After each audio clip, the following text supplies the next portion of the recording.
IPL 17వ season final match కి count down కొనసాగుతుంది. Sun Risers Hyderabad తో తలపడేందుకు కోల్కతా నైట్ రైడర్స్ సిద్ధమైంది.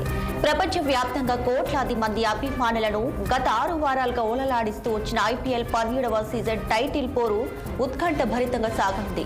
చెన్నైలోని చెపాక్ స్టేడియం వేదికగా రాత్రి 7:30 ప్రారంభం కానుంది. ఈ సూపర్ సండే ఫైట్ లో మాజీ ఛాంపియన్లు Kolkata Knight Riders, Hyderabad Sunrisers ఢీ అంటే ఢీ అంటున్నాయి. శ్రేయస్ అయ్యర్ నాయకత్వంలోని కోల్కతా, ఆండీ కమిన్స్ కెప్టెన్సీలోని సన్ రైజర్స్ జట్టు తమ 3వ ఐపీఎల్ టైటిల్ కి తహతహలాడుతున్నాయి.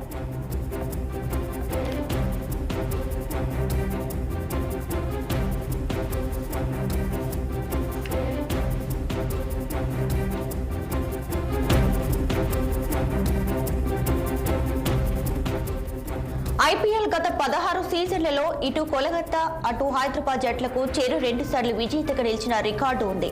డెక్కన్ చార్జర్స్, సన్ రైజర్స్ పేర్లతో హైదరాబాద్ ఫ్రాంచైజీ ఇప్పటి వరకు 2 మార్లు ఐపీఎల్ ట్రోఫీ అందుకుంటే కోల్కతా ఫ్రాంచైజీస్ కి సైతం 2 సార్లు ఛాంపియన్ గా నిలిచిన ఘనత ఉంది.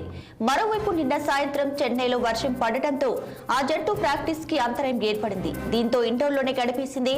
ఇక మ్యాచ్ ను తిలకించేందుకు అభిమానులు ఇప్పటికే టికెట్లు బుక్ చేసుకుని మరీ స్టేడియానికి చేరుకుంటున్నారు.